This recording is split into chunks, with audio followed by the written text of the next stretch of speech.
Hello friends, टीके study classes के YouTube channel में सभी प्यारे मित्रों का बहुत बहुत स्वागत करता हूं। दोस्तों देखिए दोस्तों, आज हम राजस्थान के इतिहास में जो राजस्थान की 1857 की क्रांति है उसके बारे में पढ़ेंगे दोस्तों। इससे पहले वाला जो वीडियो था दोस्तों, उसमें हमने 1857 की क्रांति की जो प्रमुख रीजन है, कारण, उसके बारे में हमने पढ़ा है। तो आज इस टॉपिक को कवर करेंगे दोस्तों। तो स्टार्ट करते हैं आज का टॉपिक, राजस्थान में 1857 की क्रांति। देखिएगा, सबसे पहले हम बात करेंगे राजस्थान में 1857 का विद्रोह की। अब बात करें तो उससे रिलेटेड कुछ फैक्ट हैं, उस फैक्ट को हम थोड़ा सा देख लेते हैं दोस्तों। देखिएगा, सबसे पहले अगर हम बात करें कि 1857 के विद्रोह के समय दोस्तों, जो इंग्लैंड का जो प्रधानमंत्री होता है दोस्तों, ये होता है लॉर्ड पामर्स्टन। देखिए दोस्तों, तो याद रखिएगा, लॉर्ड पामर्स्टन 1857 की क्रांति के समय, राजस्थान की 1857 की क्रांति समय इंग्लैंड का ये प्रधानमंत्री होता है दोस्तों। ठीक है। इसके साथ ही देखें तो 1857 की क्रांति के समय जो भारत का गवर्नर जनरल होता है दोस्तों, यानी कि यानी गवर्नर जनरल लॉर्ड कैनिंग होता है दोस्तों। ठीक है।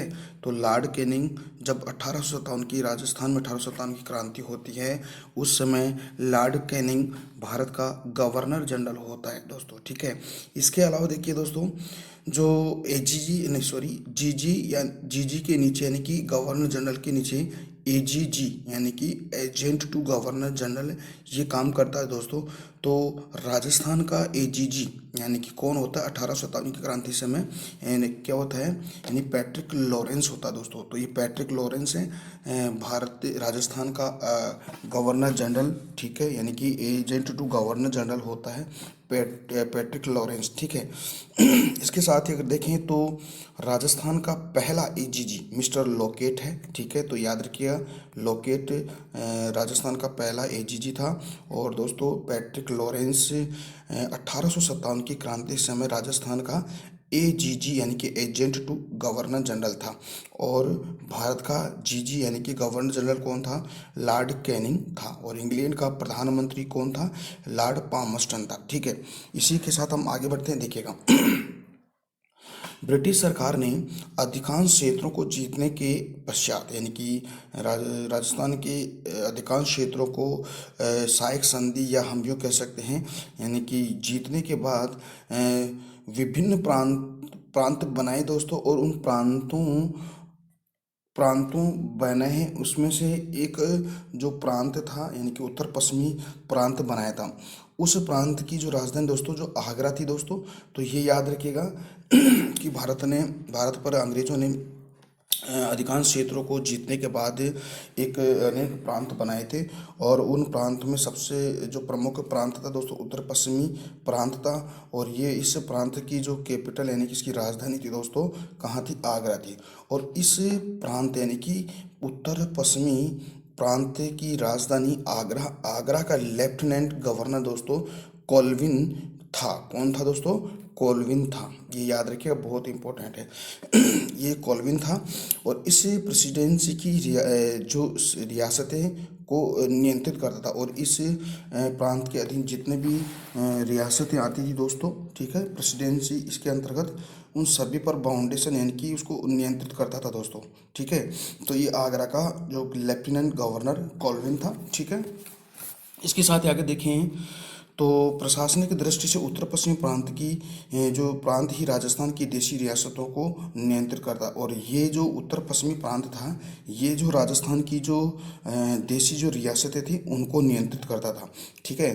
तो अंग्रेज़ों ने दोस्तों जो भारत पर अनेक रियासतों को संधि के माध्यम से जीता। और उन रियासतों पर नियंत्रण स्थापित करने के लिए दोस्तों अंग्रेजों ने अनेक जो प्रांत बनाए दोस्तों, जिसमें उत्तर पश्चिमी प्रांत सबसे इम्पोर्टेंट है। इसी ही उत्तर पश्चिमी प्रांत ने हमारे जो राजस्थान की जो देशी रियासतें हैं उनको नियंत्रित करता था। और इसका जो हेड क्वार्टर हम यूँ कह सकते हैं, सॉरी, जो कैपिटल थी दोस्तों आगरा थी।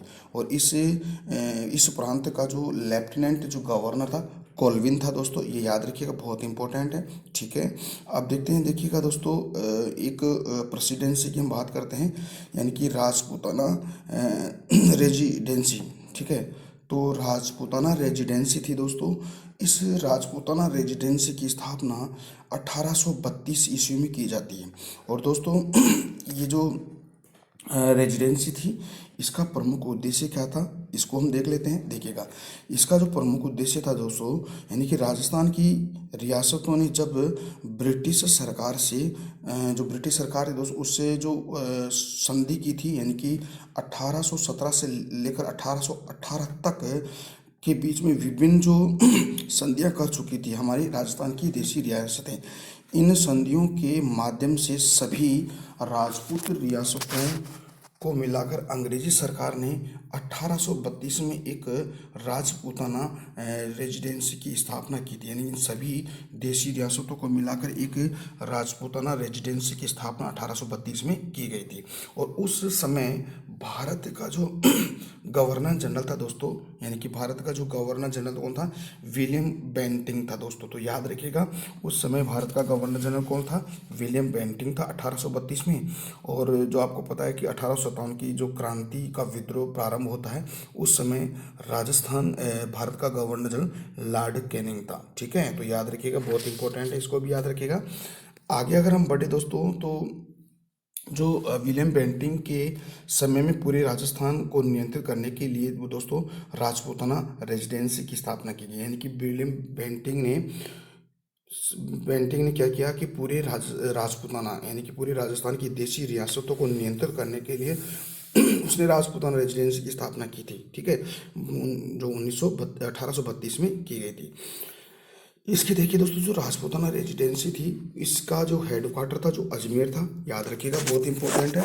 और जो ये तो गर्मी के सीजन में था दोस्तों, राजपूताना रेजिडेंसी का हेडक्वार्टर अजमेर में। जैसे दोस्तों ये सर्दी के सीजन में रखा जाता था, और जैसे ही गर्मी का सीजन आता था, तो उस समय राजपूताना रेजिडेंसी की का जो हेडक्वार्टर है दोस्तों, वो क्या था कि माउंट आबू सिरोही हो जाता था। तो इसका याद रखिएगा, जो राजपूताना रेजिडेंसी, उसकी मुख्यालय यानी कि दो हेडक्वार्टर थे, एक तो अजमेर में था और एक माउंट आबू सिरोही में था।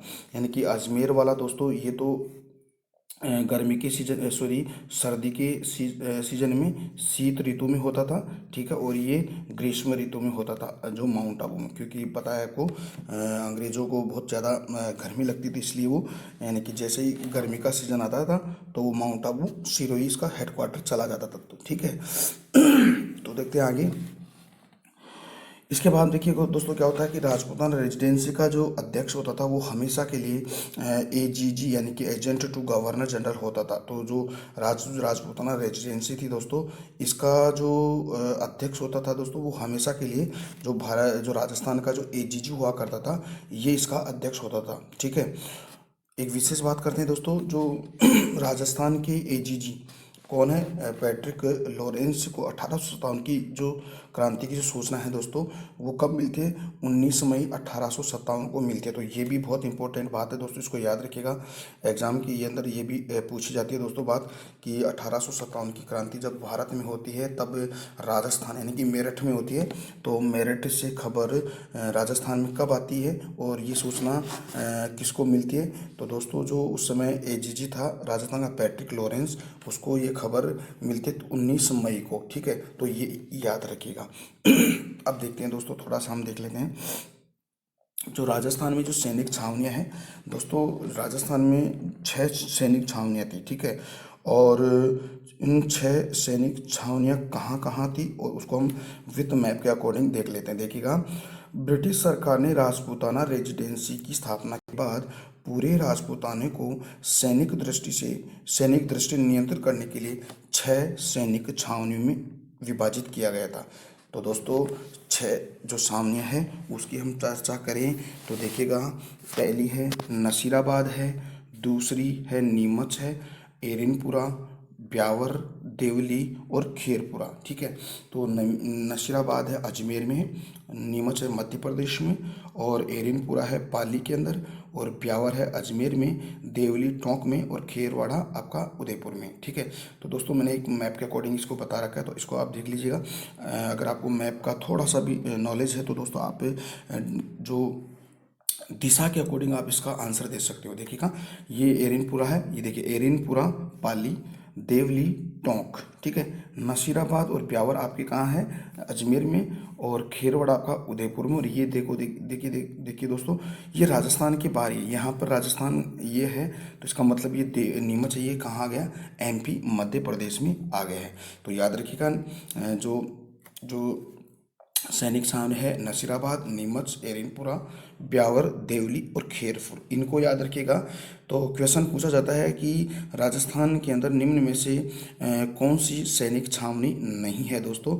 तो आपको 3 तो यहाँ से दे देगा और एक अलग से दे देगा। तो आपको दोस्तों जो अलग वाला जो टॉपिक है उसको आपको टिक करना है, यानी अलग वाला जो ऑप्शन होता है उसको टिक करना है, क्योंकि यहाँ से ऑप्शन बनाएगा, ठीक है दोस्तों। इसको हम थोड़ा सा ट्रिक के माध्यम से देख लेते हैं, उसको कैसे याद करें। देखिएगा,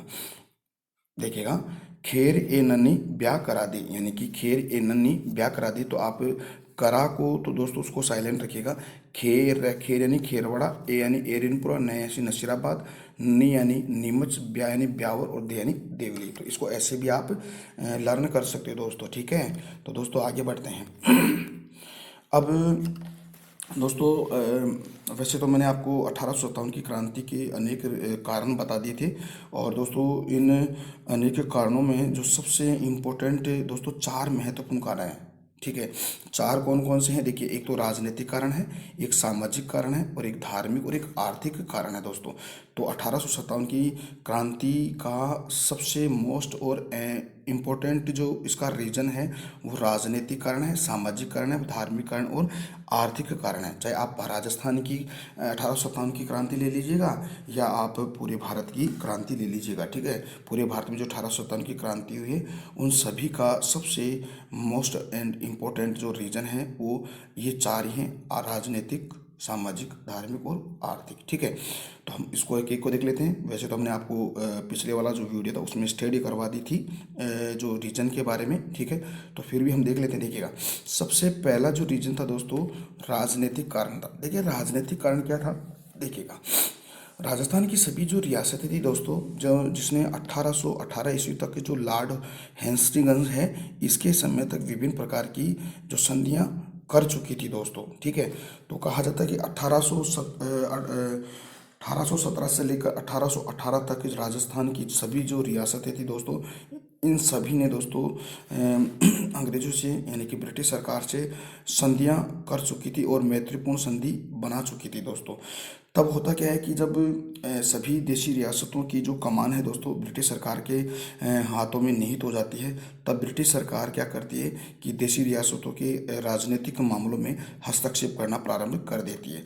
और इस हस्तक्षेप करने से दोस्तों जो राजपूत हैं यानी कि जो देशी रियासतों के जो राजा है वो इनसे नाराज हो जाते हैं और इस बात को लेकर वो क्रांति कर देते हैं, ठीक है।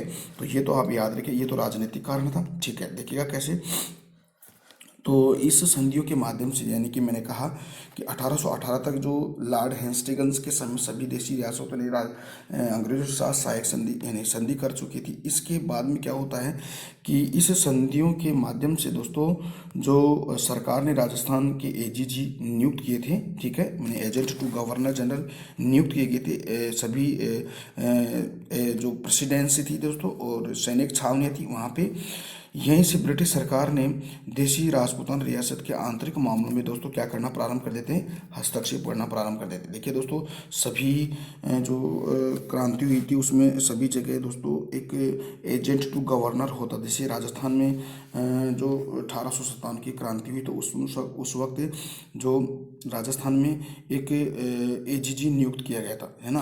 तो दोस्तों ये एजीजी जो पैट्रिक लॉरेंस था दोस्तों, तो हर रियासत यानी हर जगह यानी कि एक तो एजेंट टू गवर्नर जनरल हुआ करता था और देश का एजीजी यानी कि जीजी यानी कि गवर्नर जनरल हुआ करता था, ठीक है। तो वो आप याद रखिएगा, ठीक है। इसके बाद देखिए दोस्तों जो इसलिए राजपूत रियासतें ब्रिटिश सरकार के खिलाफ हो जाती है, ठीक है। और अब हम देखते हैं कि सामाजिक कारण की हम चर्चा करते हैं। देखिएगा सामाजिक कारण क्या हो सकते हैं, देखिएगा सामाजिक कारण क्या हो सकते हैं। ब्रिटिश सरकार ने राजपूत रियासतों में विभिन्न प्रकार की जो कुप्रथाओं के लिए दोस्तों उन्होंने क्या कानून बनाए थे दोस्तों, ठीक है। तो राजस्थान में कुप्रथाएं थी, जैसे सती प्रथा था और बाल विवाह है, कन्यावध दास प्रथा था।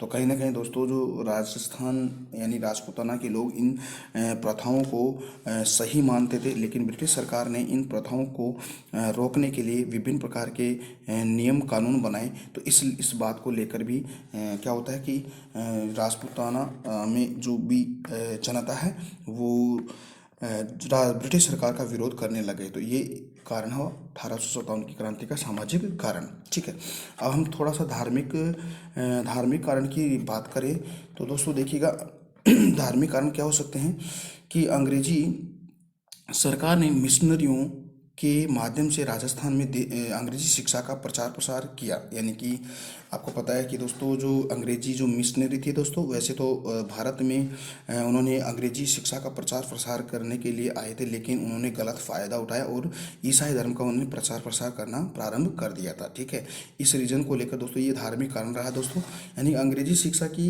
आड़ में दोस्तों ब्रिटिश सरकार ने बड़े स्तर पर राजस्थान की जनजातियों को ईसाई धर्म में परिवर्तित कर दिया था। इसलिए ये जो जनजाति लोग हैं ये भी इनका विरोध करने लग जाते हैं। ऐसे ही साथ करें आर्थिक रीजन की बात करें तो आर्थिक रीजन में क्या है देखिएगा, जब ब्रिटिश सरकार ने राजपूताना रेजिडेंसी की स्थापना की तब जनता पर भूमि कर और खराज नामक कर घोषित किया, जिससे लोगों की आर्थिक स्थिति बहुत कमज़ोर हो गई। तो ये आर्थिक कारण था दोस्तों। ठीक है, तो ये तो हमने थोड़ा सा ओवरव्यू लिया दोस्तों 1857 की क्रांति के प्रमुख कारण हैं, और उसको भी याद रखिए, बहुत ही इंपॉर्टेंट है दोस्तों। ये 4 प्रमुख रीजन है, आर्थिक, धार्मिक, सामाजिक और राजनीतिक कारण है। अब हम दोस्तों बात करते हैं कि जो 1857 की क्रांति का जो विद्रोह हुआ, वो विद्रोह के केंद्रों की हम बात करते हैं। देखिएगा, सबसे पहले हम बात करते हैं नशीराबाद में। देखिएगा, वैसे 1857 की क्रांति राजस्थान के अंदर सबसे पहले 28 मई को नशीराबाद से प्रारंभ होती है। ठीक है, इसको याद रखिएगा। तो सबसे पहले हम बात करेंगे नशीराबाद, और दोस्तों इसकी जो आप इसका जो महीना है दोस्तों, कहने का मतलब है कि जो क्रांति का क्रम याद रखिएगा, कौन कौन सी छावनी के अंदर ये क्रांति होती है। तो नशीराबाद में सबसे पहले राजस्थान में क्रांति होती है छावनी में, और 28 मई 1857 को होती है। तो इसको भी आप याद रखिएगा। देखिए यहाँ विद्रोह का आरंभ 15वीं बंगाल इन्फेंट्री के द्वारा किया गया था। तो यहाँ नसीराबाद में दोस्तों जो 1857 की क्रांति किस इन्फेंट्री के द्वारा किया गया था, यानी कि 15वीं बंगाल इन्फेंट्री। ठीक है, इसके द्वारा 1857 की क्रांति के अंदर जो 28 मई को नसीराबाद में विद्रोह किया दोस्तों। इन्फेंट्री का अर्थ होता क्या, देखिए पैदल सेना होती है। इन्फेंट्री क्या होती है, ये एक पैदल सेना होती है, तो इसको याद रखिएगा। जो 15वीं बंगाल जो इन्फेंट्री है दोस्तों, ये पहले अजमेर के अंदर थी।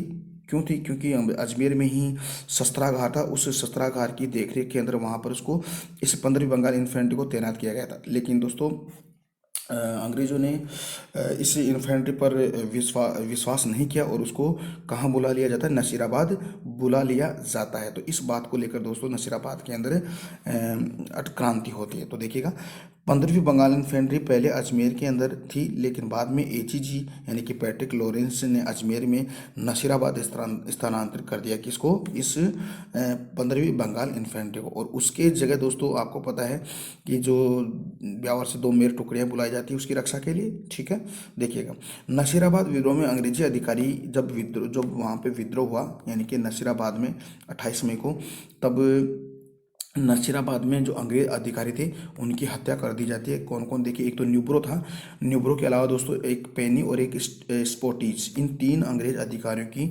विद्रोहियों द्वारा उनकी हत्या कर दी जाती है। ठीक है, तो याद रखिए, बहुत इंपॉर्टेंट है है ना।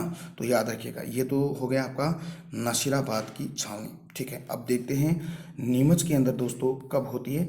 नीमच के अंदर दोस्तों जो 1857 की क्रांति होती है वो होती है दोस्तों 3 जून 1857 को। ठीक है, और दोस्तों इस 1857 की क्रांति का जो नेतृत्व किया जाता है नीमच के अंदर मोहम्मद अली बेग और हीरा सिंह। ठीक है, तो इन दोनों ही क्रांतिकारियों द्वारा विद्रोह किया जाता है। ठीक है दोस्तों, मोहम्मद अली बेग और हीरा सिंह को याद करने की ट्रिक दोस्तों क्या है, हीरों से भरा बेग। ठीक है, तो याद रखिए, हीरों से भरा बेग। ठीक है, से भरा को साइलेंट रखिएगा, हीरों से भरा बेग। हीरो यानी कि हीरा सिंह, और बेग यानी कि मोहम्मद अली बेग। तो इसको ऐसे आप याद करके हीरों से भरा बेग, मोहम्मद अली बेग और हीरा सिंह। ठीक है, यहाँ अगर देखें तो यहाँ का जो मेजर एजीजी यानी कि मेजर एजीजी यानी कि मेजर सोवर्स थे, और इस सोवर्स ने क्या किया कि जो उदयपुर का जो राजा है यानी कि राजा स्वरूप सिंह से मिलकर इस विद्रोह को दबाने की दोस्तों कोशिश की। ठीक है, जब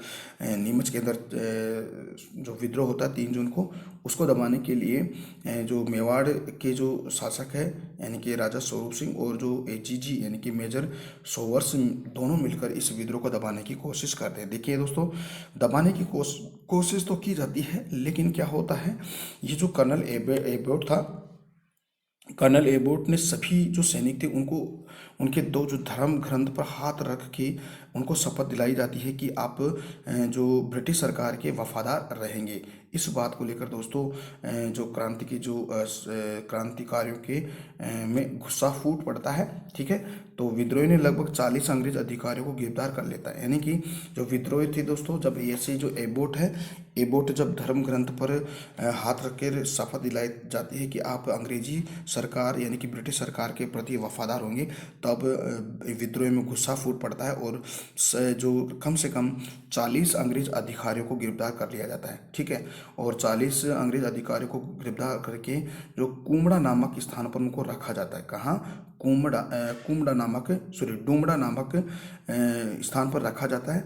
बाद में जो सोवर्स है, ठीक है, एजीजी हैं, ये सोवर्स के आदेश पर जो उदयपुर के जो शासक है राजा स्वरूप सिंह, उनके पास बुला जाता है, और ये 40 जो अंग्रेज अधिकारी थे उनको जो उदयपुर के अंदर जो पिछोला झील है, और पिछोला झील में दोस्तों एक जग मंदिर है, बहुत ही इंपॉर्टेंट है, जग मंदिर है, उस जग मंदिर में उनको शरण दी जाती है। ठीक है, और बाद में नीमच के विद्रोही टोंक से में शामिल होकर दिल्ली की तरफ प्रस्थान करते हैं। तो जब ये नीमच के जो विद्रोही थे दोस्तों, ये फिर टोंक चले जाते हैं, और फिर टोंक से कहाँ प्रस्थान करते हैं, यानी कि दिल्ली की तरफ प्रस्थान करते हैं दोस्तों। तो दोस्तों आज हमने 2 सैनिक छावनी में जो विद्रोह हुआ उनकी हमने बात की। एक तो नशीराबाद 28 मई को, और एक नीमच यानी कि 3 जून को। और नीमच के अंदर दोस्तों जो 1857 की क्रांति की नेतृत्व करता थे दोस्तों मोहम्मद अली बेग और हीरा सिंह, और उनका मैंने शॉर्ट ट्रिक पता, हीरो से भरा बेग है ना, तो उसको आप ऐसे याद रखिएगा। और दोस्तों नशीराबाद के अंदर जो विद्रोह, उसमें अंग्रेज अधिकारी यानी कि जो न्यूग्रो पेनी और स्पोटीज अंग्रेज अधिकारियों की हत्या कर दी जाती है। तो दोस्तों आज का वीडियो कैसा लगा? उम्मीद करता हूँ कि आज का वीडियो आपको अच्छा लगा है।